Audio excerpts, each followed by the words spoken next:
So, welcome everyone to the 10th edition of the European Film Festival. I'm Welile, and with me is Ilka Chatak, the director of Teachers Lounge, a German film. Welcome, Ilka, and thank you for your time. Thank you for I having me. just want, Thank you. I just wanted to first congratulate you on your film. When I heard the title, Teachers Lounge, I was a bit worried. Um, I didn't think I'd be so captivated. So thank you so much for this wonderful piece of work. The title is a bit, it could fool you. But when I watched the film, I was so honored to be able to engage with such a beautiful piece of work. Thank you. Just first and foremost, is there a personal story, yours or somebody else's, that inspired your film?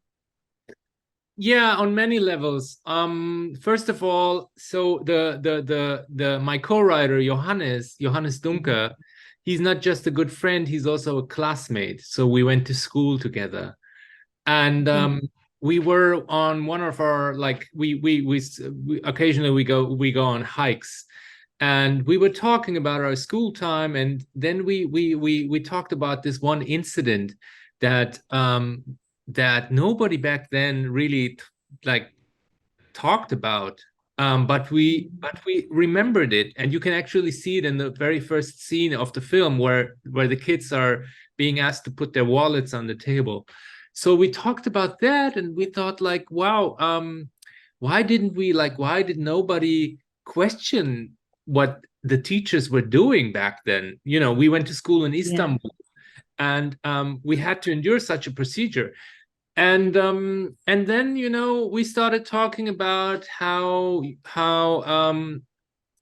this whole how like something like that can poison a community if there are like prejudices and accusations, and you know, and we thought about our society, of course, and thinking like, okay, how is everybody like trying to find the truth, and how truth is also a very like subjective word, because it becomes a subjective word, especially after Trump, where you know where Mm. facts became alternative facts, and everything became such a mess. So we tried to kind of emulate this whole feeling of our time, of our debate culture, where everybody is just trying to be right instead of listening to the other. Absolutely. So is that why you placed your story in the institution, in the school? Why is that why you chose this world? Besides the Yeah, fact that it happened in the school. yes, of course. Like, I mean, school is a great place to have a miniature of a society, because you have structures that are very similar to the ones that we live in. So you have a Mm. person who's like the president, you have the people Yes. with power, you have like the teachers, then you have a school paper, which is kind of like represents journalism. You have, of course, the people who are the students, The and you have an subjects. uprise, and you know, we actually wanted to make a, you know, like, you can, school is a great place to tell something about society in Mm. a microcosm. Absolutely. And for me, just watching the film, I felt that I identified a little bit with Carla. Hmm. And I'm just wondering, there's a scene that I found very disturbing. I enjoyed the film thoroughly. And I was wondering about that particular scene where suddenly everybody's wearing the same blouse, you Hmm. know? What was your message with that scene, just in terms of the world we live in and our value systems and how we crucify the truth? Yeah, I mean, as I'm saying, truth is such a thing that when there aren't hard facts, and everybody can just refer to their own truth, then truth becomes a matter of belief. And the moment this happens, things get really messed up. And we just, you know, we were looking, of course, for images that can translate a feeling of this messed up situation. And we thought that, you know, a sequence like that could be interesting. And I actually wasn't sure if I'm going to use that sequence, because, you know, sometimes you just shoot things and then you wanna have them. and sometimes they fit and sometimes they don't. But this scene kind of worked out, and I like it, even though some critics said it's like a hat on a hat, and we already get her feeling.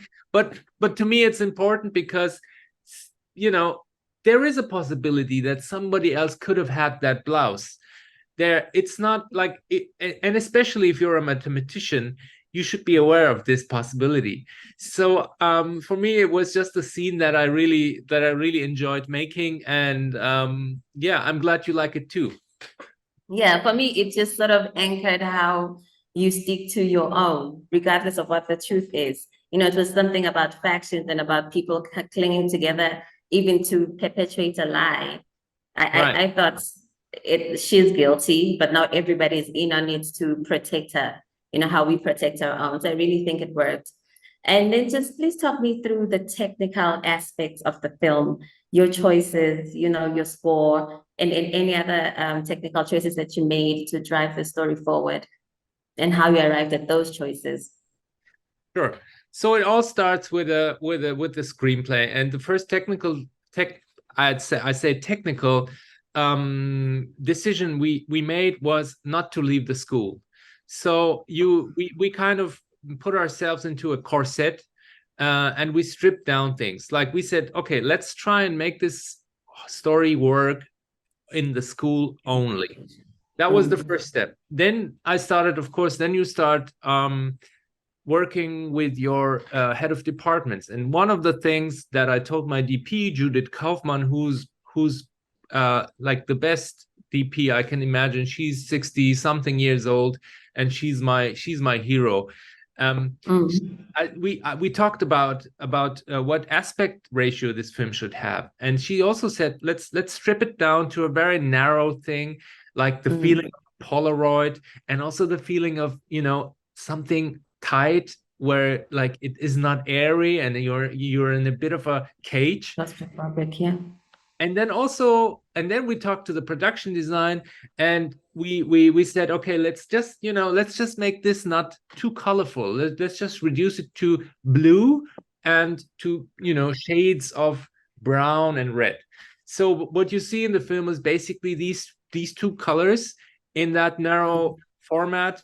And then also, by the way, the music, Cool. I also said, let's get this corset and just use 4 classical instruments. So it's a cello, it's a violin, it's a piano, and I don't know, the third one is something else. The fourth one is something else. I forgot. Anyways, but it's just very I like this reducing things, because I think in creativity it's great to reduce yourself, or to limit yourself to certain rules, and then creativity can arise.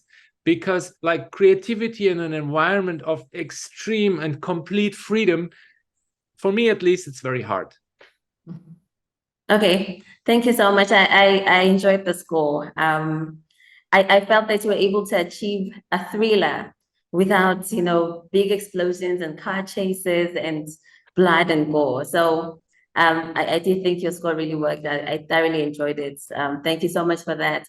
And then I don't know if I'm right to think you are Turkish German, right? So Yeah. I'm wondering, when you look at that scene, and I know you say this is from your personal experience with your friend, that's what inspired it.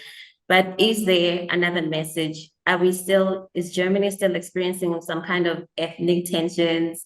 Is there some commentary in the film that you could be making in that regard, for you particularly choosing a Turkish boy who's being blamed for or suspected just out of the blue because they have money? Absolutely.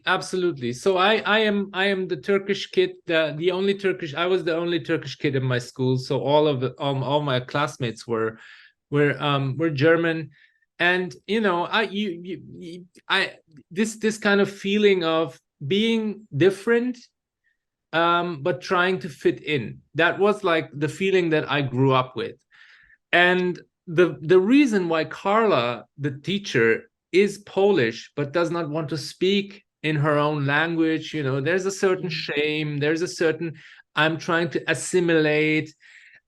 This is all, of course, me, and it's also me, that little kid, that Turkish kid that gets pulled, like that gets singled out, that's of course also me, because if you like, I cannot tell you how many times I got racially profiled.